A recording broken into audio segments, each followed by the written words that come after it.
जय श्री राधे कृष्ण। दोस्तों भगवान श्री कृष्ण ने बताया है कि कलयुग का अंत कैसे होगा। आज के इस वीडियो के माध्यम से हम बताएंगे कि कलयुग के क्या लक्षण हैं। कलयुग में स्त्री और पुरुष कैसे होंगे, उनकी आयु कितनी होगी, कलयुग का अंत किस प्रकार से होगा और अभी कितना समय बाकी है। तो चलिए बिना देरी किए जान लेते हैं। दोस्तों अमेरिका में जो वर्तमान में जंगल की आग लगी हुई है, वह प्रकृति के साथ मनुष्य के व्यवहार का एक चेतावनी संकेत है। ये घटना कलयुग की भविष्यवाणियों को याद दिलाती है, जो हिंदू धर्म शास्त्रों में अंधकार और नैतिक पतन के युग के रूप में वर्णित है। जब भी हम पृथ्वी और उसके संसाधनों का अत्यधिक दोहन करते हैं, प्रकृति अपना बदला लेती है और संतुलन बहाल करती है। इस साल गर्मियों का तापमान अभूतपूर्व स्तर तक पहुंच गया, जिसके कारण भीषण गर्मी, सूखा और जंगल की आग ने व्यापक तबाही मचाई। इन घटनाओं को कई लोग कलयुग के संकेत के रूप में देख रहे हैं, जब मनुष्य के कर्म अराजकता और विनाश का कारण बनते हैं।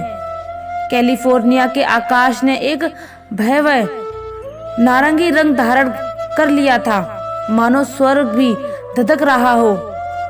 जंगल की आग जो रिकॉर्ड तोड़ तापमान और लंबे सूखे के कारण भड़की थी, बेकाबू होकर अपने रास्ते में आने वाली हर चीज को नष्ट कर रही थी। कई लोगों के लिए ये सिर्फ एक प्राकृतिक आपदा नहीं थी, बल्कि कुछ गहरे अर्थों का प्रतीक था। कलयुग का संकेत, जिसके बारे में प्राचीन ग्रंथों में भविष्यवाणी की गई है। हिंदू धर्म शास्त्रों के अनुसार समय चक्रीय है और 4 युगों में विभाजित है: सतयुग, त्रेता युग, द्वापर युग और कलयुग। प्रत्येक युग धर्म के ह्रास और अराजकता के बढ़ने का प्रतीक है। कलयुग इन चारों युगों में अंतिम और सबसे अंधकार युग है, जो लालच, भ्रष्टाचार और प्रकृति के शोधक से चहत है।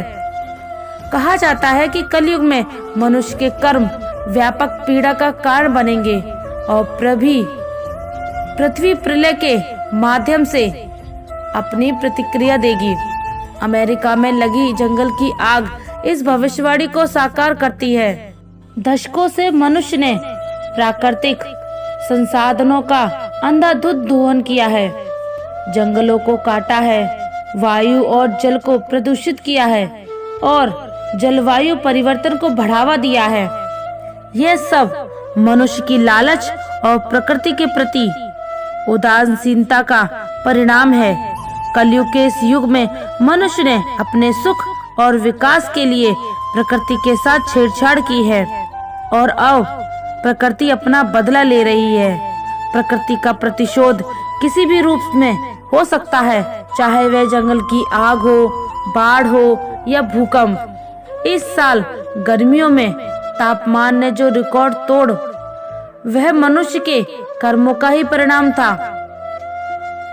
ग्लोबल वार्मिंग जो कार्बन उत्सर्जन और जीवाश्म ईंधन के अत्यधिक उपयोग के कारण हुई थी, पृथ्वी के तापमान को बढ़ा दिया है। इसके परिणाम स्वरूप गर्मी की लहरें अधिक तीव्र और लंबी हो गई हैं, जिससे जंगलों में आग लगने का खतरा बढ़ गया है। अमेरिका में लगी आग ने न केवल जंगलों को नष्ट किया, बल्कि हजारों लोगों को बेघर कर दिया। घर, व्यवसाय और पूरे समुदाय राख में बदल गए। ये त्रस्ती सिर्फ एक देश का तक सीमित नहीं है, यह पूरी दुनिया के लिए एक चेतावनी है। अगर हमने अपने कर्मों में बदलाव नहीं किया, तो यह सिर्फ शुरुआत है। कलयुग के संकेत केवल प्राकृतिक आपदाओं तक ही सीमित नहीं है। यह युग नैतिक पतन, सामाजिक अराजकता और आध्यात्मिक अंधकार से भी चिन्हित है। दोस्तों महाभारत के युद्ध की समाप्ति के पश्चाताप, जब धर्मराज युधिष्ठिर हस्तिनापुर के सिंहासन पर आसीन हुए, तो उनके मन में सृष्टि के भविष्य को लेकर अनेक चिंताएं उठने लगी। द्वापर युग अब समाप्त होने की कगार पर था और कलयुग के आगमन के संकेत मिलने लगे। युधिष्ठिर ये सोचकर व्याकुल हो उठे कि कलयुग में मानव जीवन का क्या होगा और धर्म की क्या स्थिति रहेगी। अपने मन की इस चिंता का समाधान पाने के लिए उन्होंने अपने चारों भाइयों भीम, अर्जुन, नकुल और सहदेव के साथ भगवान श्री कृष्ण के पास जाने का निश्चय किया। युधिष्ठिर ने अपने भाइयों को बुलाया। अर्जुन ने चिंतित स्वर में पूछा, हे बड़े भ्राता, आप इतने चिंतित क्यों दिखाई दे रहे हैं? क्या किसी ने हमारे राज्य पर आक्रमण करने का दुस्साहसन किया है? यदि ऐसा है तो आप बस आज्ञा दीजिए, मैं अभी जाकर उन सभी का नाश कर दूंगा।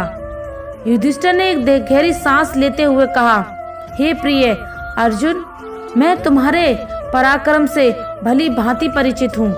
इस पृथ्वी पर कोई भी राजा इतना साहस नहीं कर सकता कि हस्तिनापुर पर आक्रमण करने का विचार भी करे।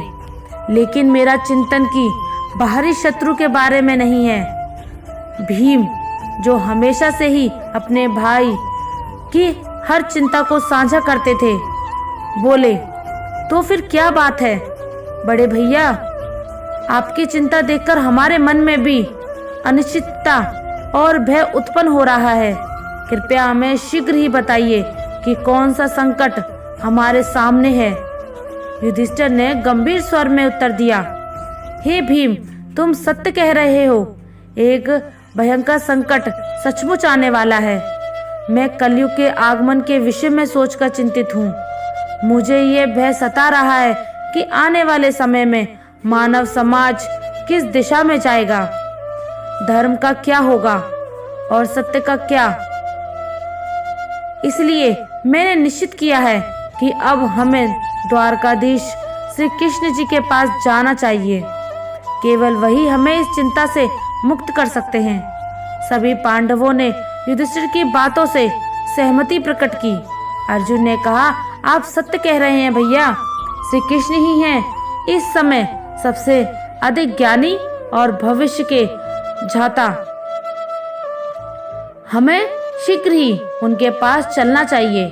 भीम ने भी उत्सुकता से कहा, हे धर्मराज, मैं आपके साथ हूँ। हम सब द्वारका चलकर श्री कृष्ण से परामर्श करेंगे। इस प्रकार से विचार करके सभी पांडव द्वारका की ओर प्रस्थान करने लगे। पवित्र नगरी द्वारका में पहुँचे, जहाँ श्री कृष्ण ने उनका स्वागत किया। श्री कृष्ण के पास पहुँचते ही युधिष्ठिर ने उनके चरणों को प्रणाम किया और कहा, हे केशव, आपको बारंबार नमस्कार है।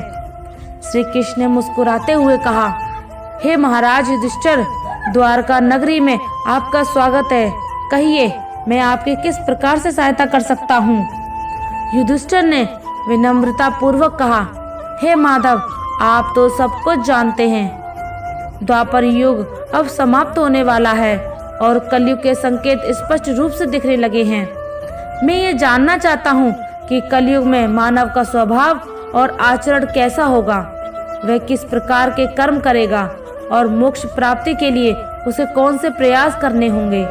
श्री कृष्ण ने गहरी मुस्कान के साथ उत्तर दिया, हे धर्मराज, आपकी जिज्ञासा उचित है। कलयुग के प्रभावों को समझना अत्यंत महत्वपूर्ण है, लेकिन इसका उत्तर मैं आपको सीधे नहीं दे सकता। इसके लिए आपको और आपके भाइयों को कुछ विशेष अनुभव प्राप्त करने होंगे। युधिष्ठिर ने उत्सुकता पूर्वक पूछा, हे केशव, आप जिस प्रकार की परीक्षा की बात कर रहे हैं, उसके लिए हम क्या करें? हमें क्या अनुभव करना होगा? श्री कृष्ण ने कहा, हे महाराज, आपको और आपके चारों भाइयों को अलग अलग दिशाओं में स्थित घने और भयानक वनों में जाकर कुछ विचित्र और अद्भुत चीजें देखनी होंगी। जब आप वहां कुछ असामान्य घटनाओं का अनुभव करेंगे तो उन्हें वापस आकर मुझसे साझा करें। तभी मैं आपको कलयुग के प्रभावों के बारे में विस्तार से बता पाऊंगा। युधिष्ठिर ने कहा, जैसी आपकी आज्ञा केशव। आप जिस स्थान की ओर इशारा करेंगे, हम वहां जाने के लिए तैयार हैं। भगवान श्री कृष्ण ने कहा, हे महाराज, आप और आपके चारों भाई अब अलग अलग दिशाओं में जाओ। सभी दिशाओं में भयंकर वन स्थित है। आप उन जंगलों में जाकर देखो, अगर आपको कोई विचित्र चीज दिखाई दे रही है तो आप वापस आकर बता देना। मैं उससे आपको आने वाले कलयुग का रहस्य बताऊंगा। फिर युधिष्ठिर और उनके भाइयों ने भगवान श्री कृष्ण की आज्ञा का पालन करते हुए वन की ओर चलने का निर्णय लिया। पांडव अपने रथों से उतरे और पैदल ही वन की ओर चल पड़े। वन की यात्रा कठिन थी, लेकिन वे अपने मन में जिज्ञासा और ईश्वर की आज्ञा का पालन करने के उद्देश्य से चल रहे थे। और पांडव एक एक करके अलग अलग दिशाओं में जाने लगे ताकि वे अधिक से अधिक अद्भुत घटनाओं का अनुभव करें। सबसे पहले युधिष्ठिर को एक घने और रहस्यमय वन में एक विचित्र दृश्य दिखाई दिया। उन्होंने देखा कि एक विशालकाय हाथी के 2 सूंड हैं। वह हाथी अपने दोनों सूंड से वन के पेड़ों को उखाड़ रहा था, मानो उसकी शक्ति अद्वितीय हो। यह दृश्य देखकर युधिष्ठिर आश्चर्यचकित हो गए और सोचने लगे, ये अद्भुत घटना क्या संकेत दे रही है। उन्होंने उस हाथी को ध्यान से देखा और उसके अद्वितीय रूप को समझने का प्रयास किया। इसके बाद अर्जुन ने भी एक अद्भुत घटना का साक्षात्कार किया। अर्जुन एक सुंदर और शांत वन में पहुंचे जहां पक्षियों की चहचहाट सुनाई दे रही थी। वहां उन्होंने देखा कि एक विशाल पक्षी के पंखों पर वेदों की रचनाएं लिखी हुई थी। वह पक्षी अत्यधिक विशाल और गौरवशाली था, लेकिन वह मुर्दे का मांस खा रहा था। अर्जुन ये दृश्य देखकर सोचने लगे, ये कैसा अद्भुत और विरोधाभासी अदृश्य है। एक यह पक्षी वेदों का ज्ञान धारण करता है और दूसरी ओर वह मृत जीवों का मांस खा रहा है। अर्जुन ने इस दृश्य को ध्यान से देखा और ये समझने का प्रयास किया। फिर भीम, जो बड़े बलवान और हष्टपुष्ट थे, उन्होंने भी एक अनोखी घटना देखी। भीम एक हरे भरे चारागाह में पहुंचे। वहां गायों का एक झुंड चल रहा था। वहां उन्होंने देखा कि एक गाय के बछड़े को जन्म दिया और वह गाय अपने बछड़े को इतनी जोर से चाट रही थी कि वह बछड़ा लहूलुहान हो गया। भीम ने यह दृश्य देखा और सोचने लगे, ये कैसी विचित्र ममता है जो बच्चे को घायल कर रही है। इसके बाद सहदेव ने एक विचित्र दृश्य देखा। सहदेव एक सुंदर और शांत जलाशय के पास पहुंचे जहां 7 कुएं थे। उन 7 कुएं में से 6 कुएं में पानी भरा हुआ था, लेकिन बीच वाला कुआं जो सबसे गहरा था उसमें जरा सा भी पानी नहीं था। यह दृश्य देखकर सहदेव गहरे विचार में पड़ गए और सोचने लगे, ये अद्भुत दृश्य क्या संकेत दे रहा है। उन्होंने इस दृश्य को ध्यान से देखा और ये समझने का प्रयास किया। और फिर अंत में नकुल ने भी एक अद्भुत दृश्य देखा। नकुल एक पर्वतीय क्षेत्र में पहुंचे जहां चारों ओर ऊंचे ऊंचे पर्वत थे। वे उन पर हरे भरे वृक्ष लगे हुए थे। उन्होंने देखा कि एक पहाड़ की चोटी से एक विशालकाय शिला लुढ़ककर नीचे आ रही है। वह शिला अपने रास्ते में आने वाले बड़े बड़े वृक्षों को उखाड़कर फेंक देती है, लेकिन जब वह एक छोटे से पौधे के पास पहुंची तो उसे छूते ही वह स्थिर हो गई। नकुल इस घटना से स्तंभ रह गए और सोचने लगे, ये छोटा सा पौधा इतना शक्तिशाली कैसे हो सकता है। उन्होंने इस दृश्य को ध्यान से देखा और समझने का प्रयास किया। शाम होते ही 5 भाई वन से वापस लौटे और भगवान श्री कृष्ण के पास पहुंचे। वे सभी अपने अपने अनुभवों को साझा करने लगे और उत्सुकता से श्री कृष्ण से पूछे कि श्री कृष्ण के पास पहुंचने में वे सभी अपने अपने अनुभवों को साझा करने के लिए उत्सुक थे। सबसे पहले युधिष्ठिर ने अपनी बात कही, हे प्रभु, मैंने एक हाथी देखा जिसकी 2 सूंड थी। यह दृश्य देखकर मैं बहुत चकित हुआ।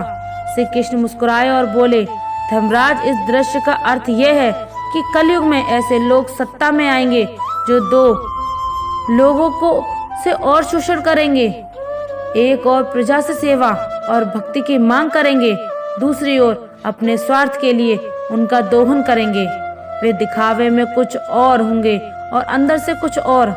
ऐसे शासक प्रजा के हित में बजाय अपने स्वार्थ को प्राथमिकता देंगे। इसके बाद अर्जुन ने कहा, हे प्रभु, मैंने एक पक्षी देखा जिसके पंखों पर वेदों की रचनाएं लिखी हुई थी, लेकिन वह पक्षी मुर्दे का मांस खा रहा था। यह दृश्य मेरे लिए अत्यंत विचित्र था। श्री कृष्ण ने गहरे विचार में डूबते हुए कहा, हे अर्जुन, कलयुग में ऐसे लोग होंगे जो बड़े बड़े विद्वान और पंडित कहलाएंगे। उनके पास ज्ञान तो होगा, लेकिन उसका हृदय पवित्र नहीं होगा। वे मृतकों के नाम पर धन अर्जित करने के लिए तत्पर रहेंगे। ऐसे विद्वान केवल अपने लाभ के लिए धर्म और वेदों का उपयोग करेंगे। वे केवल समय का इंतजार करेंगे जब कोई धनी व्यक्ति मरे और उनकी संपत्ति उनके नाम हो जाए। इस युग में धर्म के नाम पर भी छल और कपट होगा। फिर भीम ने अपनी बात कही, हे प्रभु, मैंने देखा कि ये गाय अपने बछड़े को इतनी जोर से चाट रही थी कि वह लहूलुहान हो गया। यह दृश्य मेरे लिए बड़ा ही विचित्र था। श्री कृष्ण ने गंभीरता से उत्तर दिया, हे भीम, कलयुग में माता पिता अपने बच्चे के प्रति इतनी ममता और मोह दिखाएंगे कि वे उनके विकास का मार्ग ही बाधित कर देंगे। अत्यधिक स्नेह और सुरक्षा के कारण बच्चे आत्मनिर्भर नहीं बन पाएंगे और वे जीवन में आगे बढ़ने के बजाय मोह माया के जाल में फंस कर रह जाएंगे। माता पिता की ममता उनके बच्चों के लिए ही बाधा बन जाएगी और बच्चे आत्मनिर्भर बनने की वजह कमजोर हो जाएंगे। अब सहदेव ने अपनी बारी ली और कहा, प्रभु, मैंने 7 कुओं का अद्भुत दृश्य देखा। 6 कुओं में पानी भरा हुआ था, लेकिन बीच वाला कुआं जो सबसे गहरा था वह पूरी तरह से सूखा था। यह दृश्य मुझे बहुत विचित्र लगा। श्री कृष्ण ने धीरे धीरे उत्तर दिया, हे सहदेव, कलयुग में ऐसे लोग होंगे जो दिखावे में बड़े धनात्मा और संपन्न होंगे। वह बड़े बड़े उत्सवों और आयोजनों में अपार धन खर्च करेंगे, लेकिन अपने पड़ोस में भूखे और प्यासे लोगों की ओर देखने की भी जरूरत नहीं समझेंगे। वे केवल अपने स्वार्थ और आनंद के लिए धन का उपयोग करेंगे और दूसरों की पीड़ा की कोई उन्हें परवाह नहीं होगी। यह युग स्वार्थ और अनदेखी का होगा, जहां धन का असली उपयोग नहीं हो पाएगा। अंत में नकुल ने अपनी बात कही, हे प्रभु, मैंने देखा कि एक विशालकाय शिला पहाड़ से लुढ़क कर नीचे आ रही थी। वे अपने रास्ते में आने वाले बड़े बड़े वृक्षों को उखाड़ कर फेंक रही थी, लेकिन एक छोटे से पौधे के पास पहुंचते ही वह शिला स्थिर हो गई। यह दृश्य मेरे लिए अत्यंत आश्चर्यजनक था। श्री कृष्ण ने गंभीर स्वर में उत्तर दिया, हे नकुल, कलयुग में मनुष्य का पतन बड़े बड़े धन और संपत्तियों के कारण नहीं रुकेगा। उसका जीवन केवल भौतिक सुख सुविधाओं से उखड़ जाएगा, लेकिन अगर मनुष्य अपने हृदय में भगवान का नाम और सच्ची भक्ति धारण कर लेता है तो वह पतन के मार्ग से बच सकता है। हरि नाम का छोटा सा पौधा भी जीवन को संभाल सकता है, जबकि बड़े बड़े वृक्ष जैसे धन और सत्ता उसे नहीं बचा पाएंगे। यही कलयुग का सच होगा। भगवान श्री कृष्ण ने इन उत्तरों को सुनकर 5 पांडव गहरे विचार में पड़ गए। उन्होंने कलयुग के भविष्य की एक झलक देख ली थी और ये समझ लिया था कि इस युग में मनुष्य का स्वभाव और आचरण कैसे बदल जाएगा। प्रिय दोस्तों, आशा करते हैं अगर आपको हमारा ये वीडियो अच्छा लगे तो कमेंट सेक्शन में जरूर बताएं, और अगर आप हमारे चैनल पर नए हैं तो चैनल को सब्सक्राइब जरूर कर लें और वीडियो को लाइक करें, ज़्यादा से ज़्यादा शेयर करें। धन्यवाद। जय श्री राधे कृष्णा।